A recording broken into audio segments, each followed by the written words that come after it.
So just welcome everybody for coming along tonight and our talk on insurance with Catherine Morgan, who works for Howden's, who's been in equine insurance probably over 20 years, but working alongside BC for the last 10.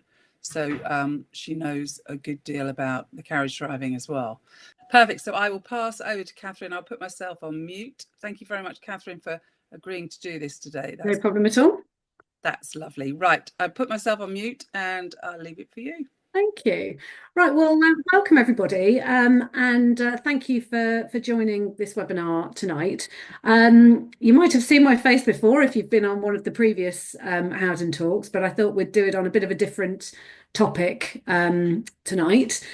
So previously, we've done webinars on the British Carriagedriving members' liability cover, but tonight we're going to speak a bit more generally about horse insurance, and the different extensions and everything else that you can get on there, but principally horse insurance. Now, I'm going to apologise if I'm sort of staring off the wrong direction. I've got two screens and I'm a little bit confused about where I am and which screen I'm meant to be using at the moment. I've sort of got it up twice, so bear with me on that. But just in terms of what I'm hoping to cover, and by the way, I will admit from the start, I haven't run through this talk before, so I'm not entirely sure how long it is. So I may have to rattle through points if we're sort of going on a little bit too long, but hopefully this is what I'm planning on kind of running through. So a bit about the main sort of principles of insurance. Pros and cons of insurance versus self-insurance, and why horse insurance is so expensive, because I'm sure if anyone has had a quote for horse insurance recently, it is really now getting very expensive. Different types of cover that is available, the different points that affect price, which may obviously affect what you ask for, and what cover you might look at getting. A bit about new purchases. So if you're insuring a horse that you've just bought, and the insurance considerations that you might want to think about. Bit of claims, do's and don'ts, because again, that's a key part of it. We pay insurance so that hopefully in the event of a claim, it gets paid very smoothly. But there are certain things that you must do to make sure you're fulfilling your conditions in the policy. And then we'll just talk a bit about the sorts of extensions that you may also have on a horse mortality policy. So liability, personal accident, and sort of property or risks. So that's what we're hoping to run through. So just starting with the sort of the overarching principle of insurance is that the losses of the few are paid for by the premiums of the many. Now, I'm sure everyone, I don't need to teach you to suck eggs in terms of what insurance is, but I think it's kind of worth bearing in mind, especially in terms of horse insurance, just in terms of, like I say, how expensive it has now become. So in terms of where we are with horse insurance at the moment, like I say, it is now very, very expensive. So more and more people are actually choosing to potentially self-insure. So they don't take out insurance themselves. They say, right, no, I'm happy that I know the risks. I will self-insure. So in terms of pros and cons of insurance, the advantages, it's a collective responsibility. So like I say, it's that kind of risk transfer. The losses of the few are paid for by the premiums of the many. So you've got a pool of money effectively that is going to pay out in the unfortunate event that you are one of those few that actually has a claim. And therefore, over time, you're kind of minimizing your financial burden, because, obviously, in theory, you're spreading it over a much longer period. Insurers do need to make a profit. So, they know the figures, they know, the sorts of claims that are coming in. But in terms of, it's almost like a sort of direct debit over a really long time. The chances are if you insured a horse for the lifetime, then you are going to have a claim at some point. But that does mean that it's more affordable because you are spreading it over a much longer period. The other advantage is that we're a very heavily regulated industry.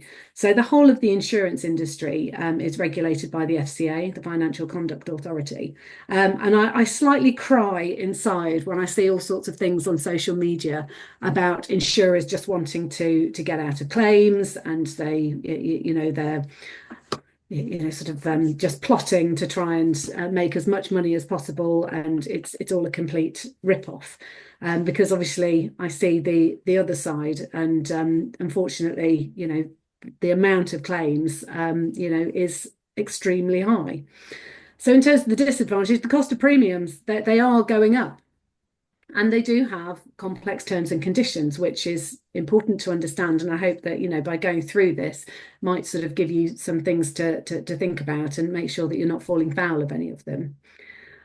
In terms of moral hazard, we do get people, sort of trying to pull the wool over insurers' eyes, trying to claim for something maybe that actually happened before a horse was insured and things like that.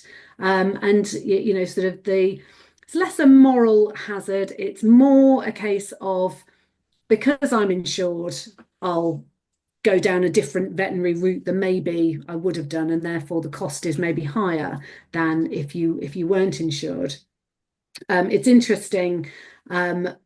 Things like these car insurance schemes that you can get through your work. So we have one at Howden where I can join a scheme where I can salary sacrifice. I can it includes all of my insurance for the car, includes all of the servicing, all of those sorts of things. I recently had a client and we saw the claims figures for their overall car scheme, and because they're not having to worry about paying for cars, it's all kind of the servicing is all wrapped up. If they have a claim, it's not going to send their insurance through the roof. The claims on those sorts of schemes are so much higher than the average, sort of what you would expect from that many people's insurance. And it's really interesting that people do think in that way. Maybe they don't look after their car as much as they would do, and maybe they might make a claim that they wouldn't normally do if it's not going to affect their premium. And the same can be true of horse insurance, where, like I say, you may maybe insure for, make a claim on something that you wouldn't necessarily have spent that much on at the vet if you weren't insured. And the other thing is, obviously, people are worried about, having declined claims. We do see, when things go wrong, it is reported all over social media. But, I can guarantee that, if you make sure that you're fulfilling your obligations, which is really to make a fair presentation to the insurers, disclosing previous issues, things like that, and that you're reporting things on time, then in my experience, I have seen very, very few declined claims. It's normally because something is really quite wrong with the claim. It's, I would say 99% of certainly our horse insurance claims would be paid without an issue. So why is horse insurance so expensive? Now, like I say, if you've had a quote for horse insurance recently, you will have seen that premiums have gone up really quite considerably in the last 3 or 4 years. They've been increasing anyway, but I think recently it really has, got really quite expensive. I did sort of earlier, I don't have a horse anymore. I used to have horses. The last horse I owned was probably about 15 years ago. And I insured him for a sort of pretty basic mortality and £5,000 vets fees. And I used to pay £30 a month.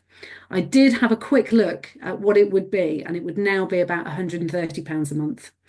So in 15 years, it's increased sort of fivefold. It really is quite significant. But the reason for that is not because insurers are, sort of this is a big money making scheme for them. Yes, insurers need to make money, but they are certainly not ripping people off. There is a massively high claim frequency on pet and equine insurance.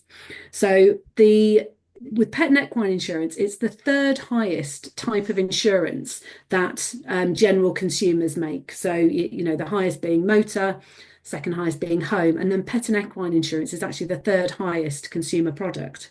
And for a household insurance, generally the sort of number claimed on 5 and 10% of of policies would need to make a claim on their household insurance. With pet and equine insurance, it's 25%.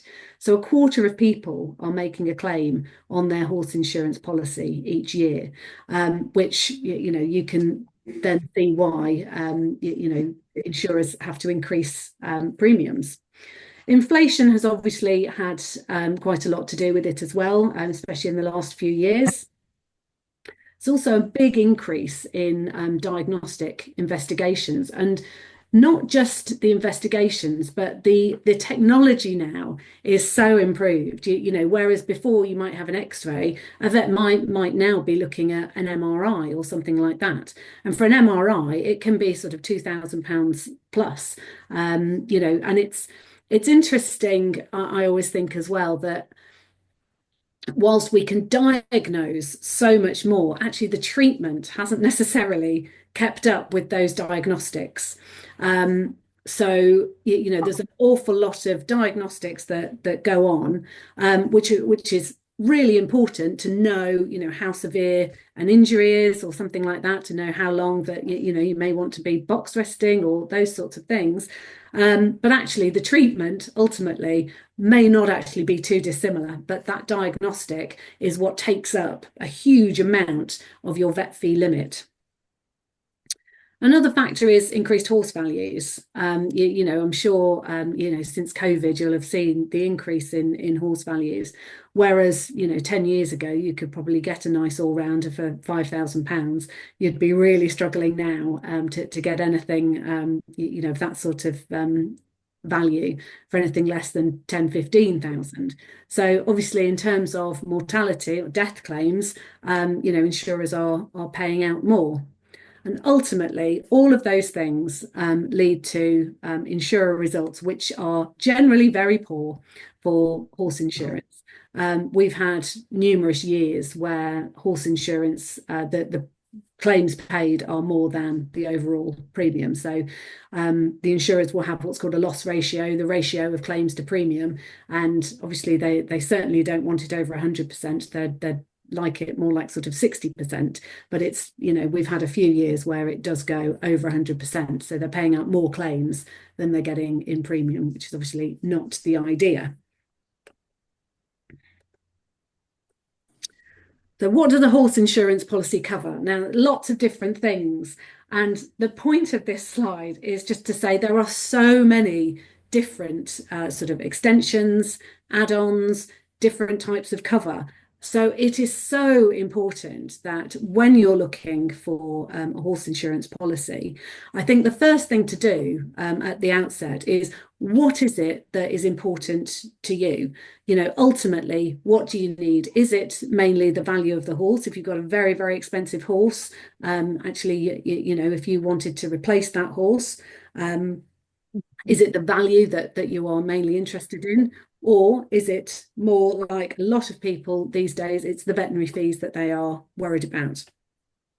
But it also might be something like loss of use, or you might want the add-ons of liability and things like that. But it's really just so important to make sure that you know what you are covered for. Catherine, if I may, can I just stop you there? Yes. There's a few people have joined since we started. Can you please make sure that your screen is put on mute? Thank you. There's about 4 or 5 of you not on mute at the moment. Ooh, thanks. I've somehow gone to the end of my talk as well. Hang on. Let's go back. There we go. Right. Okay. At that point, is that a good... Has anyone got any questions at that point in terms of the cost of insurance at the moment?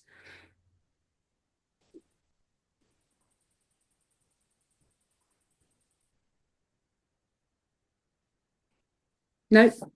No. No? Okay. We will carry on then.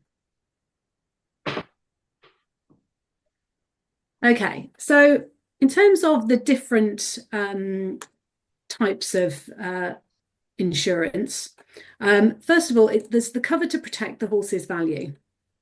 So this will mainly be mortality. So that is the sort of standard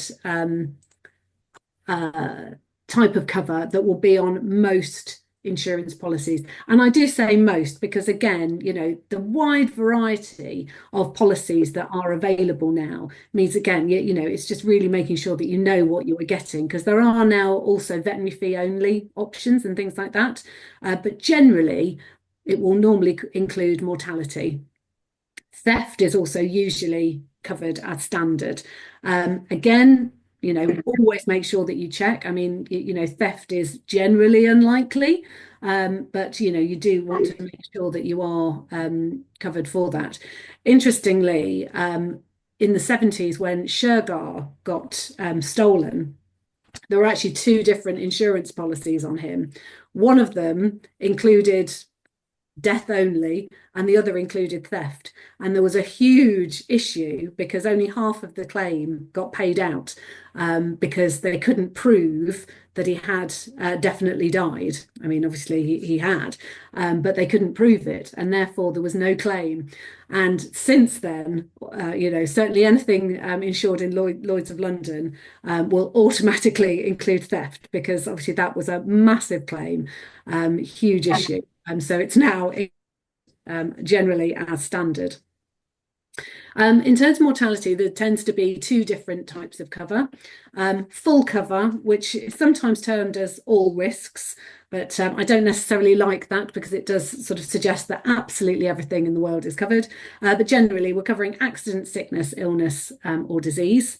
You can also get accidental external injury only covers, which is cheaper. But it would cover, sort of things like an accident in the field, your horse gets kicked and things like that.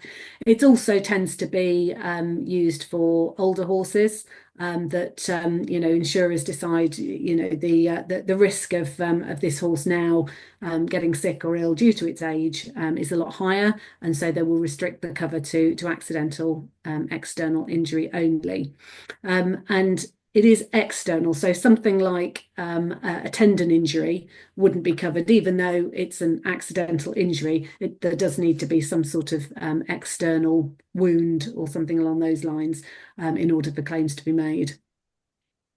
The other side of protecting a horse's value is loss of use. So loss of use is when a horse is permanently incapable of fulfilling the role that the horse was purchased or is insured for. So this type of insurance is notoriously quite expensive. So in general, for a mortality policy, you'll be talking anywhere between sort of 3 and 5% on the horse's value. But for loss of use, it's more like, including the mortality side, it's more like sort of 10, 11%. So it does add quite a lot to your insurance premium. But it is, it can be very important for people that are buying, an expensive horse, especially in that first year when you don't know the horse. If something were to go wrong, that's potentially a lot of money down the drain. It usually pays a percentage of the sum insured. Again, coming back to making sure that you know what you're covered for. So, sometimes there are more than one option. So it could be 100% in the event that actually they agree that it's not what we call sort of BEVA guidelines, so British Equine Veterinary Association guidelines that say the horse needs to be euthanized, but actually it's never going to be able to fulfill that use. And actually the owner decides it's not going to be happy living out its days in a field, and therefore they would rather have it euthanized. So it may pay out 100% in that situation, or they may say 75% of the value in the event that that the horse is kept. So, and that's because, horses may have a residual value still. Oh, I think someone needs to go on mute. Oh. Yeah, they've just arrived. So, okay. Yeah, there they go. Great. So the horse may still have a residual value. So it might be that, a horse has been purchased to do Grand Prix dressage. It can't do that anymore, but actually it could quite happily still do a sort of prelim test and sort of drop down many levels. So it may still have a value. Therefore, rarely do loss of use payments pay out 100% of the sum insured. I've also put in their lifetime cover. Obviously, there is a company now that's doing lifetime cover. It's been quite a normal thing in pet insurance for a long time, but now that there is that option as well, and it's certainly something that should be considered. If you are looking for insurance. So with a lifetime policy, effectively, the insurer is guaranteeing that they will cover all conditions for the lifetime of the policy. So, you'll go through your renewals and there won't be any exclusions on the policy. A co-insurance does apply to all claims. Certainly at the moment, I can only say what's happening out there at the moment. So generally, in terms of veterinary fees, a co-insurance will also always apply. So that means that you pay a percentage of the vet bill. So I think in general, it's sort of 25%. So if you have £1,000 vet bill, you would pay an excess and then you would pay £250 on top of that. So if you do have, quite a chunky bill, you're paying quite a lot of that yourself as well.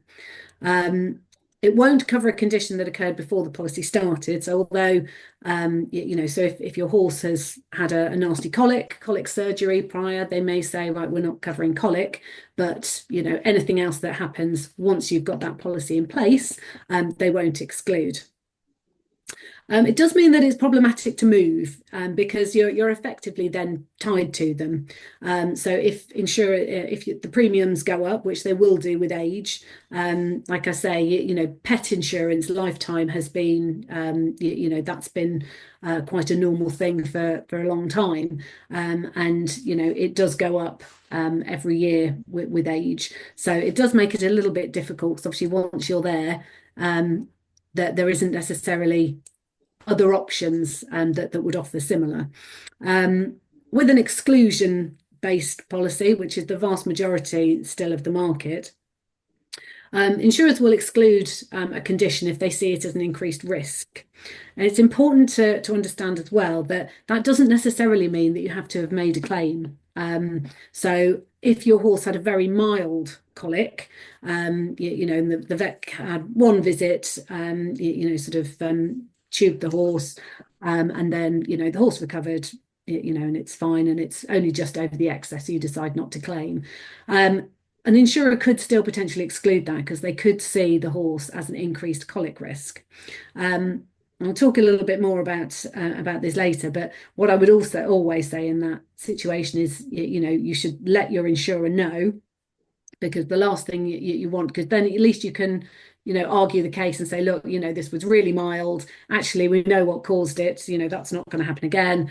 Can you please reconsider the exclusion? Whereas if you don't tell them and then the horse has a really awful colic a year after, then, insurers, could potentially decline that claim. So it's really important to be quite open with your insurers. There are different options. So co-insurance won't automatically apply. There are various sort of different options when it comes to veterinary fees. Co-insurance is becoming more popular because obviously it does bring down your premiums quite considerably. But there are also, options where you just pay a standard excess, so a set amount of a claim rather than a percentage of each bill. The exclusions may not apply to the whole policy. So it might just apply to the veterinary fee section, depending on what it is.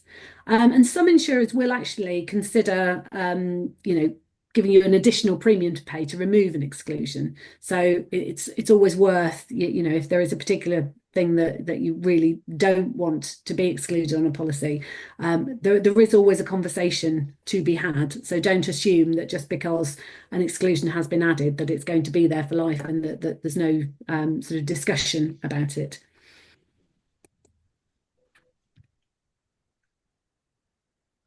Any questions on that? Nobody's sent any questions in as yet, Catherine. So Okay, right. So how much should I insure my horse for? Now, this is it's an interesting question because policies are normally based on fair market value. So there is no point in insuring your horse for £20,000 if you know that you couldn't justify that, and actually it's probably worth more like £10,000. There is an alternative, which is agreed value. But generally, at anything, sort of anything up to sort of £20,000 now, insurers won't tend to quibble too much as long as there is some sort of justification for it. But what you can't insure for is potential value in the future. So if you buy, a nice 3-year-old, you want it to, sort of be your best carriage driving horse for the future. You can't insure for its potential value. It needs to be the value at that time that can be justified. Underinsurance in general terms is really sort of frowned upon. So with property insurance, insurers will actually apply what is called average. So if you know that not even if you know, if your building is worth 500,000, but actually you've only got it insured for 250,000, then in the event of a loss, even if it's not a total loss, insurers can actually reduce the claim payment by the proportion of underinsurance. So if your building is worth 500,000 and you've only insured it for 250,000, if you do have a total loss, insurers could say, but you only insured 50% of the value, we're only going to pay you 125,000. That doesn't apply normally to horse insurance. However, a lot of insurers do say that they don't want you to insure for sort of less than 50% of the value or something along those lines, because they do want to make sure that they are getting a fair premium. And generally, the higher the value of the horse, the more it's doing, and therefore potentially could be a higher risk. So they don't like people insuring a £50,000 horse for £5,000 or something along those lines. But generally, underinsurance, doesn't apply in the same way that it does to a building, which is good. But it's always worth discussing with your broker or your insurer about what the true value is and what a reasonable value you would want to put on it. Most insurers will request a justification of value up front. And a lot of people as well, get quite sort of worried about providing justification of value. But there is all sorts of ways of justifying a value. It might be, well, if you've just bought it, that's nice and easy. Purchase receipts are great. Performance records. You could ask a coach or an instructor to say what they think that the horse is worth. You could look on HorseMart and sort of find a horse that is done similar to your horse and provide that as justification of value. All of those sorts of things. You don't, when they say justification of value, they're not looking for you to pay for a specific valuation or anything like that from a professional. There are all sorts of things that can be provided. So veterinary fees, I mean, I think that is the reason that I'd say probably 90% of our horse and pony clients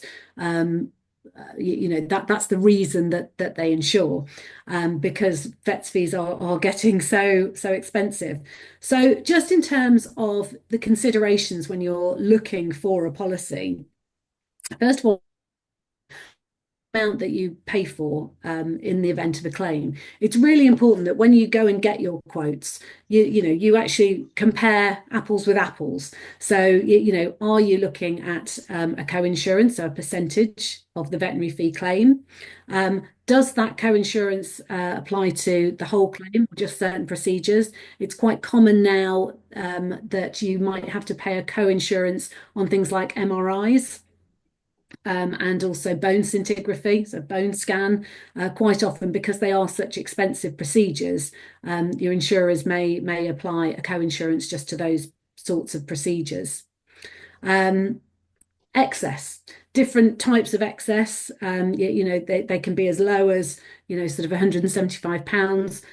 We now offer an increased excess now of £750. So if you wanted more like a sort of catastrophe type cover, that just saving your claims for when there's something really nasty, obviously that can reduce your premium. So again, just looking at what the excess is, is that thing that you can reasonably afford, when that vet bill comes in, if that's what you're worried about, or actually do you want a higher excess to sort of lower your premium. It's also worth considering the level of cover, and knowing what basis that is on is really, really important. So is it that you've got £5,000 per year? Is it £5,000 per condition? So quite often there might be a limit for each claim, and then also in the aggregate, so in the annual period, there might be a limit on that. But again, really important to make sure that that you know what that is, and that there's no surprises when it comes to a claim. Also look at any sub-limits. So within, so the standard I think is still about £5,000 vet bills. So are there any sub-limits in that? It's quite common now to have sub-limits on gastric ulcers. We've seen a massive rise in gastric ulcer treatment.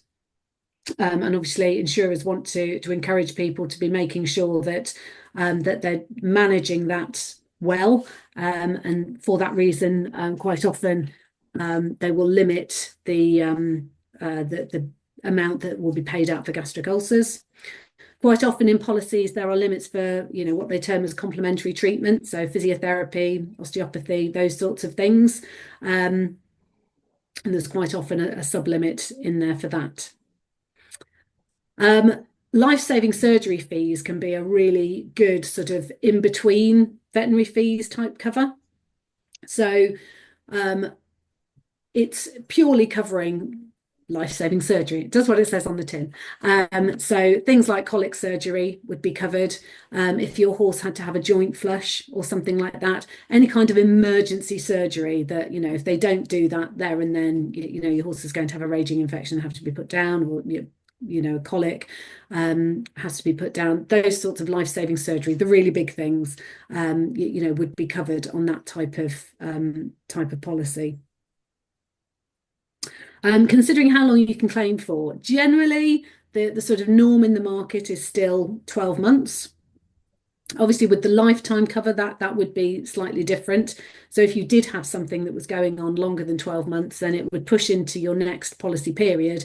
There'd be another excess to pay, but potentially you could continue claiming indefinitely for as long as the policy is running, if you're on a lifetime policy.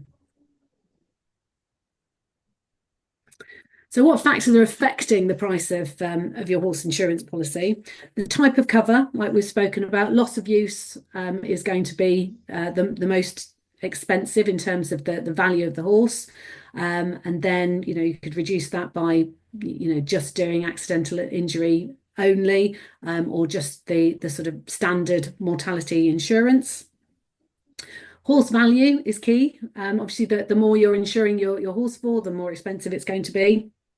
I do get quite frustrated on Facebook quite regularly when people say, I pay £150 a month for my horse insurance. Is this reasonable? Well, there's an awful lot of factors that go into, what that premium is for. Is it for a £20,000 horse? Is it for a £5,000 horse?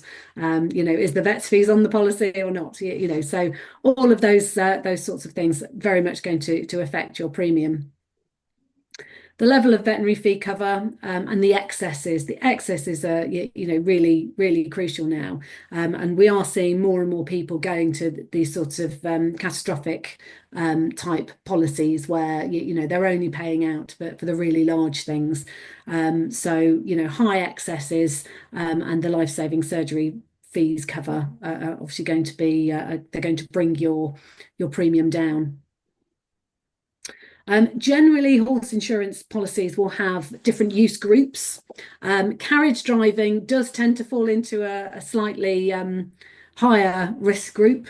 So anything where there's timed elements, and yeah, so if you're if you are competitively carriage driving, then it does fall into a higher use group than sort of just your happy hackers. And that is quite, that's quite a big, it does have quite a big effect on the overall premium. And it used to be that it affected the mortality rate, so what you're paying for the actual value of the horse and the rate that's applied to that. So for the death claims and things like that. But actually now they're bringing that into the veterinary fee cover as well. So if you've got a horse that's doing very high risk activities, so eventing, hunting, things like that are right at the top of those use groups, then it will really increase your premium. So if it's the case that you are only doing sort of one sort of competitive carriage driving competition in a year, it may be worth actually speaking to your insurers and seeing whether actually you can be in a lower use group but just increase it for a couple of weeks. Some insurers will allow that. A lot of them are sort of clamping down on it, but it is always worth asking. Obviously, if you're doing it all the time, then there's no question you have to go into that higher use group. But for one-off things, we see it quite a lot with people that maybe only go hunting once a year or something like that. They don't necessarily want to go into that really high use group, but they do want to make sure that they are covered while they're out hunting. Age, obviously, very key one. The older your horse gets, generally premiums will increase. And the other thing that insurers will generally do is lower the sum insured. So as the horse gets older, they expect the horse to be worth less. Generally, with those age-related issues, so generally insurers won't want to they won't want to cover full veterinary fees after the age of generally about 18 or 19. It depends on the insurer. And after that, they may offer you accidental injury only cover. Spoken about the self-insured retention, co-insurance and excess level.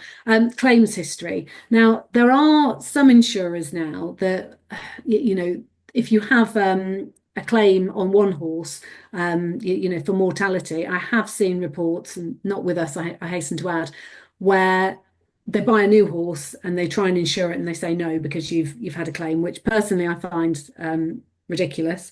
But there have been reports of those sorts of things going on. Generally, it should be, you may pay more for a particular horse if you've had claims on that horse. Excuse me. Because insurers see it as a higher risk. But so claims history can have a bearing on the price of your policy as well. So new purchases, I've put in here, do check with insurers prior to purchase what their requirements will be for vettings and things like that. It varies from insurer to insurer. The vast majority of insurers will require a 5-stage vetting after the value of 5,000. I think actually we're a little bit higher. I think we can do two-stage vetting up to 10,000. And then after 20,000, we need vettings and x-rays and things as well on top. But check with your insurers and maybe call a couple of insurers, because what you don't want to do is then realise that you can't get your horse insured because you didn't have the right vetting at the time, or have to. Good girl. No. Ooh.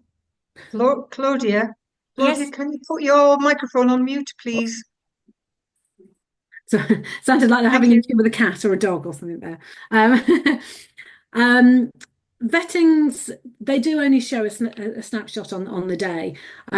So I would always ask a vendor who they use for their veterinary treatment and ask for a veterinary treatment history. So it's very common for us as insurance brokers to be able to call a vet and say, please can you provide a veterinary treatment history for this horse? It's very easy for a vet to do. I don't know if people realise that that you can get a printout of all of that, but I would always ask for a veterinary treatment history, and insurers will sometimes ask for them as well. So at least if you have it, you can make an informed decision, if it has had any previous issues. Make sure that the seller provides a receipt. It's fairly self-explanatory, but it does provide really good justification of value. And if a vetting is undertaken, make sure that you send this to the insurers that you're getting quotes from before you go ahead and purchase the policy that may seem the cheapest, because quite often there'll be a subjectivity on the policy to say we require this vetting, and they say, oh yes, I'll send that to you later. Well, by that time you've chosen which quote you're going with, and actually one insurer may put far more exclusions on than another insurer. So it's really worth making sure that you do that in advance, so you know exactly what you're buying, and that you can argue any exclusions that you don't think are fair and reasonable. And yes, speaking of which, exclusions. If you don't think an exclusion is fair, do question it. I think, a lot of people, do think that is set in stone. It's really not. If insurers do insist on an exclusion, try and make sure that they are making it as specific as possible. So it's quite common for some insurers to, if your horse has had a tendon injury previously, to exclude tendons and ligaments of both legs, which I personally I think is overkill. So if you can, if that's your starting point, can you ask them to revise that? Can you say, tendons, ligaments just of that leg, or even the specific tendon? Got a deep digital flexor injury, exclude the deep digital flexor tendon. And some insurers will do it, and especially over a period of time as well. So maybe they will say tendons and ligaments of that leg this year, but then they're willing to reduce it. Don't just assume that exclusions will stay the same. And then, so they can either be potentially revised or reduced going forward. We do always try and argue that at renewals. If they're, if it was a mild colic 2 years ago, I would certainly expect a colic exclusion to be coming off. Like I said earlier, some insurers will consider an additional premium to remove an exclusion, and they can be relatively low. So I would always, question that if you're in that position. Catherine, we did have a query about exclusions as it happened. So I think that's probably actually answered Vicky's question, which was if you've insured a sound horse and then there's a claim for lameness, will the lameness then exclude all the legs, one leg, both legs, both front legs? Completely depends on the insurer. But certainly, with something like arthritis, some insurers may what you don't want is an exclusion for arthritis. So that is a classic one that I would absolutely say question it. If it's got arthritis in a hock, then you can see the reasoning behind potentially excluding both hocks. But an arthritis exclusion, you absolutely don't want that just because one problem has been found. So that's definitely something that I would argue.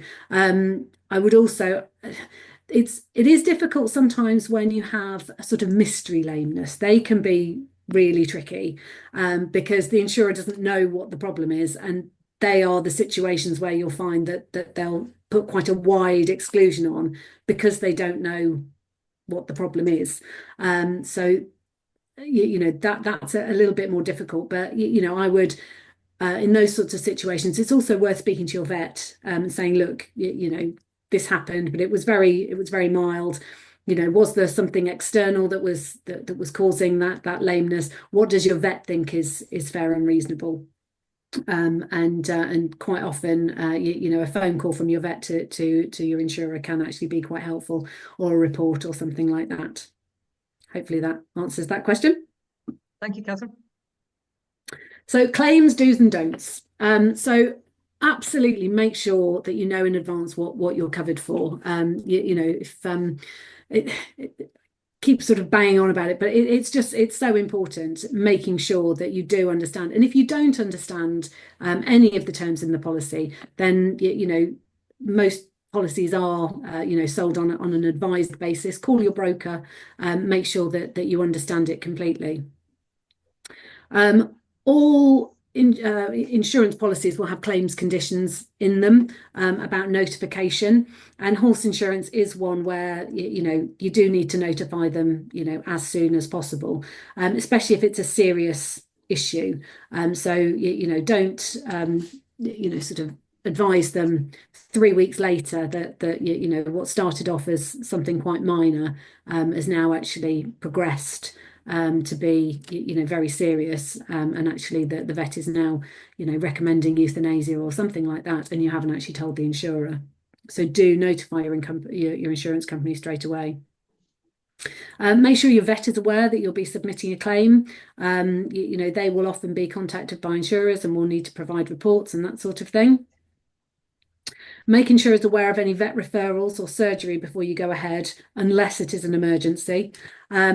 Ideally, you know, tell your insurer, but obviously something like colic, chances are it's going to happen out of hours. You know, in those sorts of situations, you know, insurers, you would hope, I would certainly hope, and in my experience are, you know, sympathetic. You know, if there's been a nasty colic and you lose your horse overnight, those sorts of things, clearly you're not going to get hold of someone at 9 o'clock at night. So insurers, you know, in my experience, would not penalise you for that sort of thing. I have heard stories where you know, that has been the case. None of the insurers that we work with, I've ever had any kind of issue like that. But equally, make sure that you know what it says about notifying claims, and you know, if you can, maybe dash an email. You know, there's always an email box to say, look, you know, this is happening. But equally, in those sorts of very stressful situations, I can't imagine that it's going to be top of your list. Vet referrals, second opinions, do let insurers know about those sorts of things. Some insurers will have specific referral hospitals that they work with and that they would prefer you to use. Sometimes, not often, but there are some insurers that will actually, you know, sort of insist that you have to go to certain vet second opinions. So that there's, you know, some excellent veterinary hospitals, obviously in Newmarket. There's referral centre, the you know, the RVC, and the one in Liverpool. So there are, you know, certain referral hospitals that insurers will work with very closely. Post-mortem. So if you do have a mortality claim, insurers tend to ask for postmortems less than they used to do. So it used to be absolutely you had to have a postmortem on everything. But if the issue is very obvious, you know, if it's had colic surgery or something like that, or you know, severe arthritis that has actually led to the horse being put down with the permission of insurers, then, you know, they may not need a post-mortem. They've seen the x-rays or the MRI or whatever it is, and they agree that, you know, nothing more can be done. But if you're not aware, then I would always err on the side of caution. But you know, speak to your insurers in those sorts of situations. So in terms of the don'ts, yeah, don't delay reporting while you decide whether or not you're going to make a claim. Like I said at the beginning, you know, anything that happens to your horse in terms of its medical history should be notified to insurers anyway. So even if you don't make a claim, that is part of your duty of fair presentation. And so that your insurers should be aware. So don't make that mistake of thinking that if you don't claim, insurers don't know. If they know about it and they said, oh, actually, we want to put this exclusion, you can argue it. But if your horse has colic and then it has another colic 6 months later, which then leads to it having a surgery, then it is much better to have notified them about the first very mild colic, and say, it was barely anything, and to argue it at that point, rather than insurers turn around and say, well, hang on, it had colic, we would have excluded it, and therefore now we're not going to pay out. So make sure that you are disclosing everything to insurers. Anything, expensive treatments, don't go ahead without speaking to your insurance company first. Things like MRIs, bone scans, those non-emergency things, do make sure your insurance company are aware in advance. And don't proceed with euthanasia without advising insurers, again, unless it is an emergency.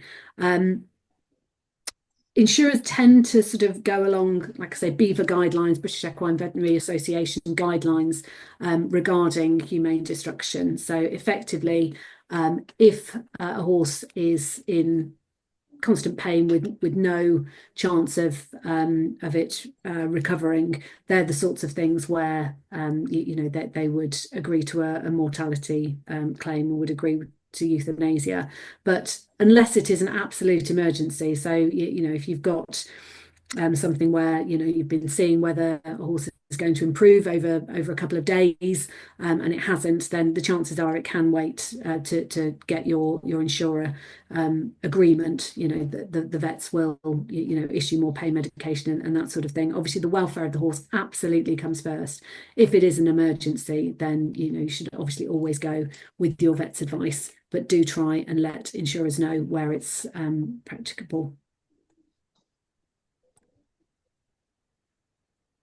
Okay, so slightly moving away from the actual sort of horse insurance and veterinary fees, there are a lot of sort of bits and pieces that you can add on to a horse insurance policy.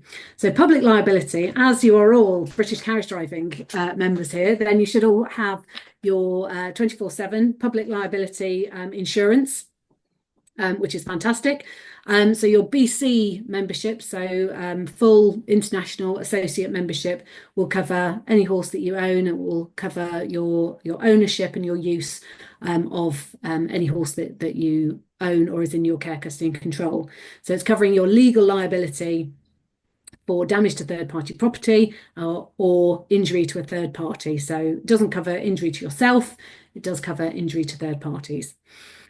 So with horse insurance policies, the extensions, you do have to be quite careful to make sure that you know what you're being covered for. So it will usually only cover the horse that the policy relates to. So unlike your British Carriagedriving membership, it's not going to cover all of the horses that you own. It will only cover the horse that the policy relates to.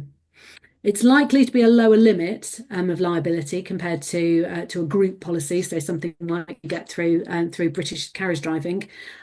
So quite often it's more like 2 million. Your limit of liability with British Carriagedriving is 30 million, so big difference. It's also likely to be a first resort policy. So the British Carriagedriving policy and most group policies, they're what's called last resort. So if there's any other insurance in place, then that will respond first. So if you had liability on a horse insurance policy, that policy should respond first before your British Carriagedriving membership policy. And for that reason, it is actually more expensive to add an extension on, because it is first resort, even though actually group policies now seem to be becoming more and more first resort. It used to be quite common that you'd be covered for legal liability on your house insurance, and that would cover any horse that you owned. They've really tightened up on that. So it tends to be that people are claiming more and more on their association policies. Personal accident. Personal accident is a bit of a bugbear of mine where they're added, just as an extension. The cover is generally very, very limited. And unlike public liability, where even though, like I say, it's probably lower on a horse insurance, 2 million compared to 30 million, personal accident, the cover varies a lot more widely. So public liability is always going to be in the millions. Personal accident, it could be, you might get 5,000 for death and permanent injury. You might get 50,000, you might get 100,000. But these sorts of add-ons to a non-specific personal accident policy, it's going to be really quite limited. So if you're going to take out, so sure that you know what it covers. It may only cover you for injury due to that insured horse. So if you fall off or you get kicked by that horse, if you fall off a different horse, it may not cover you. Some policies will include some injury to someone else using the insured horse. But it's unlikely to offer 24/7 protection. It will normally only cover equestrian accidents, and it's very unlikely to offer any protection for loss of income. So if that is something that is a concern to you, I would recommend taking out a specific personal accident policy rather than just an add-on. You can also get cover for material damage to trailers, carriages, saddlery and tack. That can be quite a cost-effective way of making sure that some high-value equipment is covered. Security conditions will apply, so make sure that you know what they are. They should be pointed out to you clearly in your documentation, and also make sure that you know the basis of the claim payment. So is it new for old, or is it value at the time of loss? So making sure that you sort of know what the basis of cover is really important, which kind of goes back to the start of this presentation, where I said just make sure you know what you're covered for, what you're comparing when you get your insurance quotes, and then you'll be fit to make sure that in the event of a claim, you are in the best position to make sure that claim is paid. And with that, I'm bang on 8:30. So that was actually quite long. So if there are any questions, I'd be very happy to take them. That's great, Catherine. That's brilliant. Can I ask a question actually while I'm here? Yeah. So I have so my mare's 6 now, but last year when she was 5, first year I'd owned her, I got her the hormone, the injections when they're in season to cut them out. They didn't work at all. But the reason I got them was that when I'm driving, her tail flicked up, went over there, and she got a little bit saucy. So I thought, well, I'll try that. So now my insurance policy this year, I only had it done twice and it didn't work. So she's on herbal stuff now. Right. So they've excluded death from hormone-related problems. Right. Okay. So with something like that, with something like that, I would say that's a classic. I would ask your vet to write a letter and say, look, this is a silly exclusion. I mean, on the plus side, the chances of her dying from a hormonal related issue, I would say, are quite slim. I'd be more concerned if they put it on the veterinary fees side of things. But I think that's definitely something that you could argue. I think when I heard your things, I thought I'm definitely going to argue that, because they could say, oh, she swished her tail over the reins and you had a crash and an accident and it was hormone related. Yes. Yeah. Potentially. I mean, I think it'd be unlikely because the proximate cause of that claim would be the car or that sort of thing. So it wouldn't be directly related to a hormone issue. So I think they would have a very, very, very hard time of trying to argue a link between those. Perfect. I will speak to my vet. I think there's another question, Patty, is there? Yeah, there is. It's interesting that the level of cover for vets fees seems to have stayed at £5,000 with most policies for a very long time. With costs going up, 5,000 is not enough for a colic surgery. Yes, and I don't disagree. But I think we're getting to the point where the veterinary fees are getting so widely claimed on. You can get higher cover.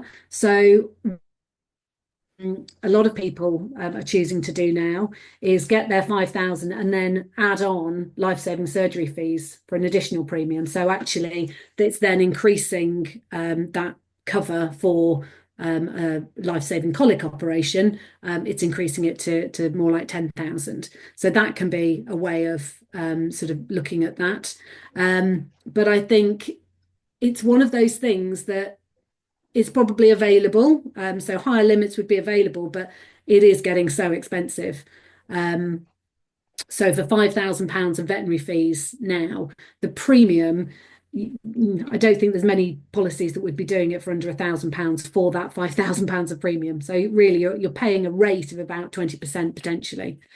So yes, they are very expensive. But like I said earlier, with 25% of policies being claimed on, it's that expensive for a reason, because the chances are that sort of 1 in 4 years you're probably going to have to claim on it.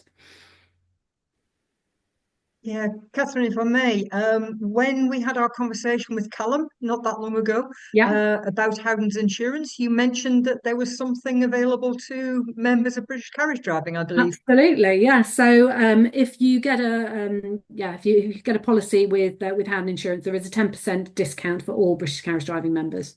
So definitely worth. And if you called our horse and pony team, they would always ask you, what associations you're a member of, because obviously if the association is a client of ours, so Pony Club, British Eventing, all of those sorts of things, then absolutely there is a discount for you, which, given how expensive they are, is definitely worth it. Definitely, that's a brilliant thing, actually, to know that we could have a look around and shop around, and then maybe get 10% discount with you guys absolutely. as well. Yeah. Well, as I said to Catherine at the talk that we had with Callum, I didn't actually know Howden's did that. So not the discount, that they actually did like ordinary insurance. Yeah. So you learn something new every day. Absolutely. We do everything.